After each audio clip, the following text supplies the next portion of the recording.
এই মামলা হওয়ার পরে আমার স্ত্রী এটাকে চ্যালেঞ্জ করে হাইকোর্টে মামলা করেছিল যে তিনি নিজে ট্যাক্স পেয়ার এবং তার যে সম্পদ আছে তার সেই সম্পদ ট্যাক্স ফাইলে লিপিবদ্ধ আছে, সেটা বিবেচনা করে হাইকোর্ট তাকে এই মামলায় কোয়াশ করে দেয়। আর আমার দুই ছেলেকে দুদক থেকে নোটিশ দেয় তারা যেন তাদের সম্পদের হিসাব দুদকে সাবমিট করে, এবং সেটা তারা করেছে। এবং সেখানেও দুদক থেকে আমার দুই ছেলেকে চিঠি দিয়ে বলেছে যে তাদের যে দেওয়ার স্টেটমেন্ট সঠিক, অতএব তাদের বিরুদ্ধে কোনো অভিযোগ নেই।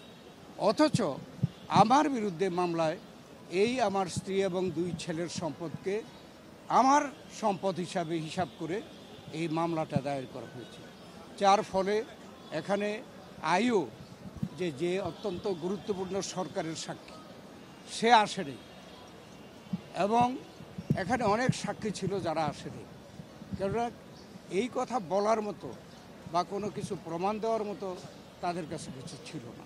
তাই আজকে আমি খালাস পেয়েছি, তার জন্য আল্লাহর কাছে শুকরিয়া এবং সংশ্লিষ্ট আদালতকে আমি ধন্যবাদ জানাই। মামলা এখন প্রমাণিত হলো না, আপনি বারবার আদালতে এসেছেন, বিভিন্ন মামলায় এসেছেন, আমরা দেখেছি।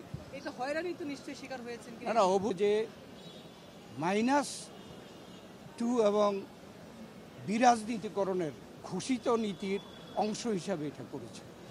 আমাদেরকে অন্যায়ভাবে গ্রেপ্তার করেছে, মিথ্যা মামলা দিয়েছে, এবং তা এখন পর্যন্ত আমরা কিন্তু হয়রানি আমরা শিকার হয়েছি। বিগত যে স্বৈরাচার সরকার তারাও এই সুযোগগুলো নিয়েছে। অতএব আজকে প্রমাণিত যে এইভাবে অন্যায় অত্যাচার করলে কিন্তু এদেশের মানুষ এটাকে গ্রহণ করে না, এবং তার ফলাফলই আপনারা দেখতে পেয়েছেন 5ই আগস্ট এদেশে ছাত্র জনতার যে গণ অভ্যুত্থানের মাধ্যমে এই বিগত ফ্যাসিস্ট সরকারকে পদত্যাগ করে দেশ থেকে পালাতে হয়েছে।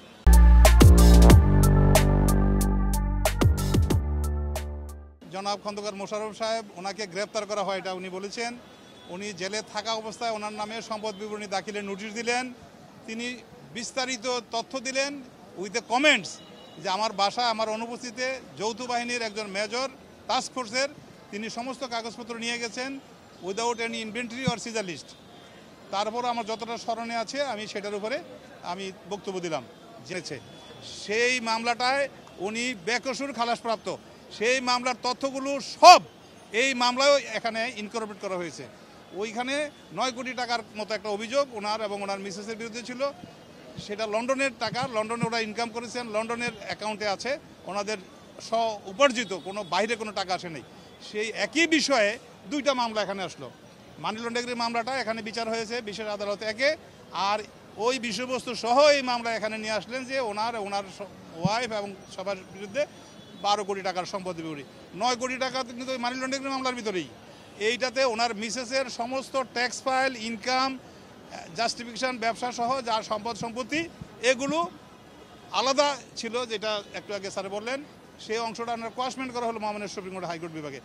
অথচ এই মামলার তদন্তকারী কর্মকর্তা, বাদী তদন্তকারী কর্মকর্তা, ইনকোয়ারি অফিসার একই ব্যক্তি।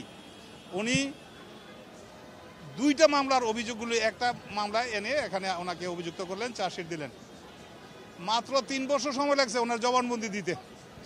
এরপরে শেষ দিন জবানবন্দির পরে আর উনি আর আসেন না, যারা যখন আমরা করব আবার 3 বছরের বেশি উনি আসলেন না, উনি পাল্টায়ু।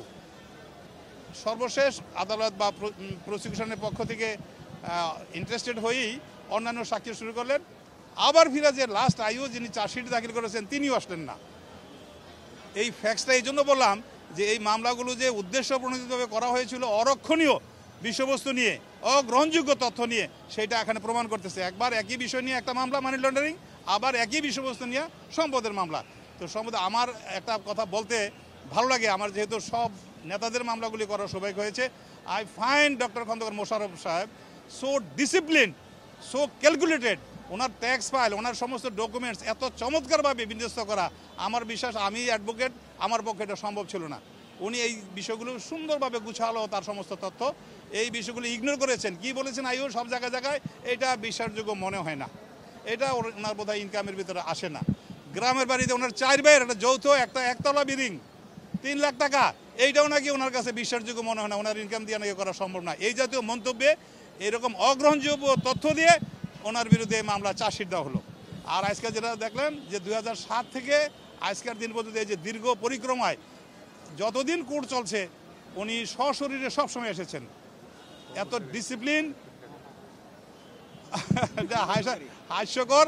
দাউদকান্দিতে 2টা কবরের দাম নাকি 2 কোটি টাকা, এইটাও বলছেন 2টা কবরের দাম 2 কোটি টাকা, এগুলি ওই মামলায় এসেছে। তো কি প্রমাণ করবেন? মামলা হয়রানি করার জন্য যা দরকার সবই করেছেন, অগ্রহণযোগ্য, অবিশ্বাস্য, ভিত্তিহীন বক্তব্য দেওয়া, তথ্য দেওয়া। আলহামদুলিল্লাহ আজকে একটা স্বাধীন বিচার ব্যবস্থা আমরা দেখছি, সবার ক্ষেত্রে এটা প্রযোজ্য হচ্ছে। উনি সহ অন্যান্য আসামিরা খালাসপ্রাপ্ত হয়েছেন। আমরা এই যে দীর্ঘ সময়ে নিগৃহীত হয়েছি, হয়রানির শিকার হয়েছি,